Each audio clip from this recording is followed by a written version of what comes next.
وہ ایک جس میں ہماری زندگی ہو اور وہی زندگی سے چلا جائے تو صبر کرنا بہت مشکل بلکہ ناممکن سا لگتا ہے۔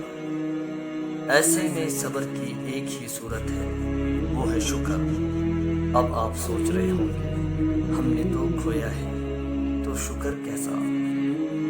جو کھویا اسے پانے کا شکر، جو کھو دیا اسے اگر کبھی پایا ہی نہ ہوتا تو یہ تو میرے رب کی مہربانی تھی کہ اس نے مجھ گناہگار کو نعمتوں سے نوازا۔ اللہ رب العزت فرماتے ہیں جب انہیں کوئی غم پہنچتا ہے تو کہتے ہیں انا للہ و انا الیہ راجعون، بے شک سب اللہ کا ہی ہے اور اسی کی طرف لوٹ کے جانا ہے۔ جب چیز اس کی تو غم ہمارا کیوں؟ جب کوئی اپنا سفر پر جاتا ہے تو بار بار اس کو کال کر کے پوچھتے ہیں کہاں پہنچے، کتنا رستہ رہ گیا، اور جب وہ منزل پر پہنچ جاتا ہے تو خوشیاں مناتے ہیں خیر و عافیت سے پہنچ گیا۔ پھر یہ تو زندگی کا سفر تھا۔ ہم ان کے لیے پریشان ہیں جو ایمان کے ساتھ اپنی منزل کو پہنچ گئے، جبکہ اصل میں تو ہم راستے میں ہیں۔ اللہ ہمارا بھی ایمان پر خاتمہ کرے، کیونکہ یہ زندگی عارضی ہے، اصل ٹھکانہ تو وہی ہے اور وہی ہے اصلی جگہ۔ آپ کے اپنے جنت میں ہوں اور آپ وہاں نہ ہوں ہمیشہ کی جدائی، تو شکر کیجیے کہ وہ ایمان پر تھے۔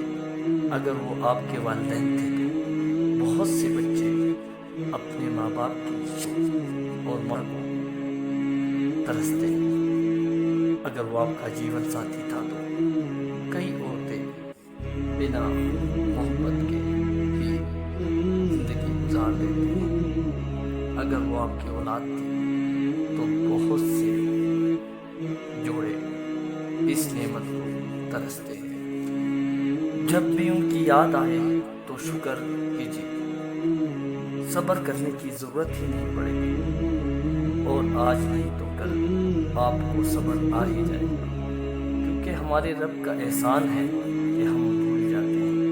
اگر نہ بھولتے تو بیوی اپنے شوہر کے ساتھ اور ماں اپنی اولاد کے ساتھ ہی مر جاتی۔ تو جب صبر کرنا ہی ہے تو ابھی کیجیے، کیونکہ اول وقت میں صبر پر اللہ نے جنت کا وعدہ کیا ہے۔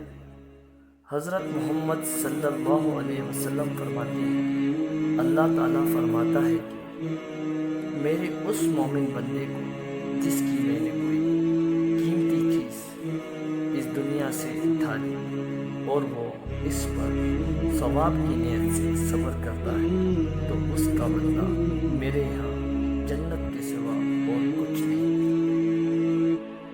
اور اگر پھر بھی صبر نہ آئے تو ہمیں چاہیے ہم اپنے پیارے نبی صلی اللہ علیہ وسلم کی زندگی پر نظر ڈالیں۔ یتیمی کی حالت میں آنکھ کھولی، ماں بچپن میں ہی اللہ کو پیاری ہو گئی، دادا نے پالا وہ بھی اللہ کو پیارے ہو گئے، اپنوں نے تکلیفیں دی، شہر سے ہجرت کرنی پڑی، بیٹیوں کو تکلیفیں اٹھانا پڑی،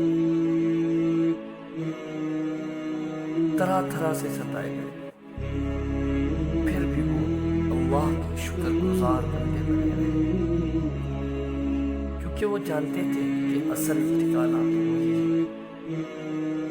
جو اللہ کے بندے ہوتے ہیں انہیں اس دنیا سے غرض نہیں ہوتی، ان کی نظر ہمیشہ رہنے والی زندگی پر ہوتی ہے، اور وہی وہ اسی کے لیے محنت کرتے ہیں۔ تو اب سے جب بھی آنکھ نہ ہو تو اللہ کا شکر کیجیے، وہ شکر کرنے والوں کو بہت نوازتا ہے۔